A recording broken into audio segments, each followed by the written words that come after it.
구로구 곳곳에서 재개발이 한창인데 고척 4구역 재개발이 가장 속도를 내고 있습니다.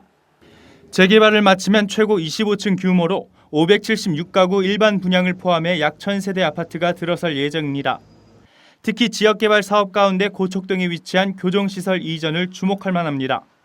이 사업은 10만 5천 제곱미터 부지에 최고 45층 주상복합 6개 동을 짓고 최고 35층 아파트 5개 동 등 총 2,200여 세대의 대단지로 조성하는 겁니다. 이미 2018년 공사를 시작해 4년 뒤인 내년 10월 완공을 목표로 하고 있습니다. 주택 건설과 함께 지상에는 공원과 지하에는 주민개방 주차장이 조성됩니다. 앞으로 이것은 고척과 개봉 생활의 중심이자 서남북권역의 랜드마크로 발돋움하게 됩니다. 유동인구가 크게 늘어날 개봉역 일대에도 변신을 꾀하고 있습니다.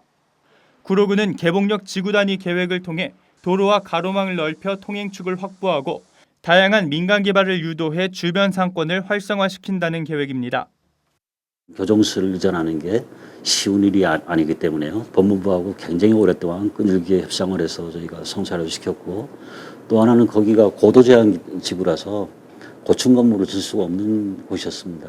그것도 역시 저희가 국방부하고 협의를 해가지고 고도 제한을 해제함으로써 거기가 이제 새롭게 개발이 되면은 우리 구로구의 새로운 어떤 그 주거 및 또 업무 상업 중심지로 변모할 거로 생각됩니다.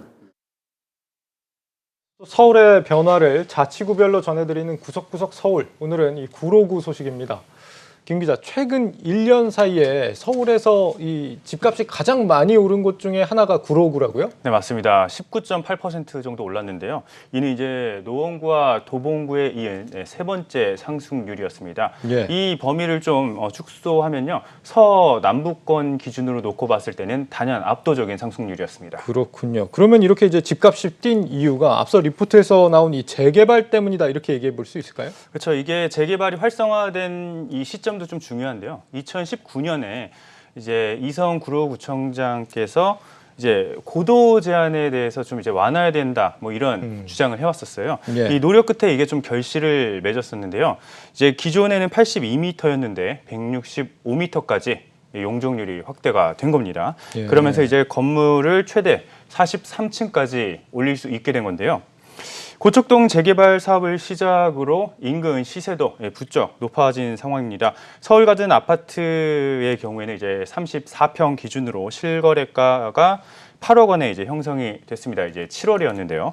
올해만 1억 원 이상 올랐고요. 현재 호가는 11억 원 수준입니다. 여기에 한유 아파트도 최근 6억 9천만 원의 실거래가가 형성됐는데 호가 역시 지금 9억 원까지 오른 상태입니다. 사실 이 구로구에는 주거단지도 많지만 굉장히 좀 기업들이 많은 곳으로 또 유명합니다. 맞습니다. 그래서 앞으로 이제 재개발까지 진행이 된다 그러면 유동인구는 더 많아질 수밖에 없겠는데 네. 교통망이 개선되는 게 거기가 지금 있습니까? 일단은 제가 취재 갔을 때도 마찬가지로 역시나 좀 도로 체증이 심했습니다. 네. 그런데 이제 구로구도 이를 인지하고 적극적인 노력 끝에 전철 노선이 생기게 될 전망이에요. 예. 이제 국토부는 지난 4월이었죠.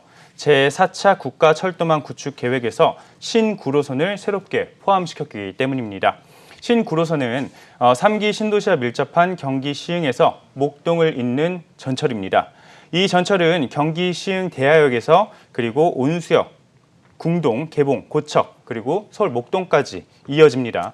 이제 온수역은 이제 구로구 내 이제 기존에 있는 역이죠. 네. 175선이 있고요. 또 개봉역은 1호선이 있는 상황이죠. 이런 가운데 이제 노선이 한 개씩 추가가 되는 겁니다. 개통 시 시흥에서 목동까지 45분에서 15분으로 단축되면서 30분가량 이 시간을 좀 단축시킬 수 있는 거죠. 예. 현재 이제 구체적인 일정은 나오지 않은 상황입니다. 일단 교통 수요 분배로 도로 위 정체가 해소될 전망이고요. 구로구는 현재 이처럼 개발 호재가 있는 가운데서 IT 사업을 통해서 스마트 시티를 만든다는 구상도 하고 있습니다. 구로구 도심 한복판 영상이 대형 스크린을 통해 한눈에 보입니다. 빗물 펌프장과 교량, 터널 등 건축물 상태 정보를 제공해 사전에 문제를 예방할 수 있습니다. 구 관제센터는 건물 노후도까지 실시간으로 확인하고 있습니다. 구 전역에 설치된 공공 와이파이망과 사물 인터넷 기반 시설은 노후 건물 붕괴 예방은 물론 각종 사고와 범죄로부터 주요 컨트롤 타워 역할을 톡톡히 하고 있습니다. 전국 최초로 지금 저희가만 유일하게 하고 있는데요. 위험시설물 관리. 옛날에 사고가 많이 났잖아요. 작년에도 있었고 재작년에도 있었고 유치원이 붕괴한다든지 상가가 무너진다든지. 저희는 이런 노후 위험시설물 한 110군데에다가 저희가 개발한 센서를 부착했습니다. 이 센서는 건물의 기울기와 진동과 균열을 365일 24시간 측정을 하고 있습니다. 그 측정된 자료가 실시간으로 저희 사무실로 정보가 계속 들어오고 있고요. 구로 가산 디지털 단지 등 산업단지가 밀집한 구로구. 국토부가 주관한 스마트 챌린지 솔루션 확대 사업 대상지로 선정되는 등 4차 산업 기술 집약 도시로 탈바꿈하고 있습니다.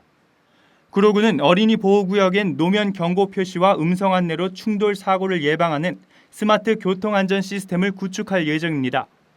각종 규제로 비행 범위에 제약이 있던 자율항행 드론이 범죄에 취약한 사각지대를 주야간 순찰하며 범죄를 사전에 막습니다. 또 1인 가구 증가에 따라 사회 문제로 불거지고 있는 독거노인 고독사를 해소하기 위해 독거노인의 안심 서비스도 도입됩니다. 구로구는 2025년까지 스마트 시티를 완성한다는 계획입니다. 구로구 안에는 디지털 산업단지가 있기 때문에 그걸 배경으로 해가지고 굉장히 활발하게 이제 스마트 시티 사업을 하고 있습니다. 대표적인 거는요, 스마트 케어 사업들. 그러니까 혼자 사시는 어르신들 고독사를 예방하는 그런 여러 가지 시스템을 갖추고 있는데요. 집안에 계신 분들 각종 센서를 설치해가지고 하루에 몇 시간 이상 냉장고 문이 안 열렸다. 현관문도 열린 적이 없다. 화장실 문이 열린 적이 없다. 이런 거를 자동적으로 감지해가지고 위험 경보를 울리고 그 집에 찾아가도록 하는 이제 그런 시스템이 구축되어 있고, 또 아이들도 이제 학원이나 어린이집에 갔다가 집으로 돌아오지 않는 아이들이 지금 어디에 있는지 우리가 알려주는 그런 케어 사업도 역시 IoT 사물 인터넷을 통해서 지금 하고 있고요. 현재 구로구는 관내에 약 4천여 대의 CCTV를 설치해서 도내에서 이제 도시 관제 시스템을 구축했습니다. 지난 2011년에 700대에 불과한 CCTV 규모를 약 6배가량 늘린 겁니다. 지난해 고도화 사업에 대한 계획도 수립해서 노후시설 개선에도 노력을 기울였는데요. 구비 5억 2천만 원, 그리고 국비 1억 원을 들여서 지난해 관련 사업을 모두 마쳤습니다. 네, 스마트 시티로 거듭나는 구로구 소식 들어봤습니다. 부동산부 김원규 기자였습니다. 수고했습니다. 감사합니다.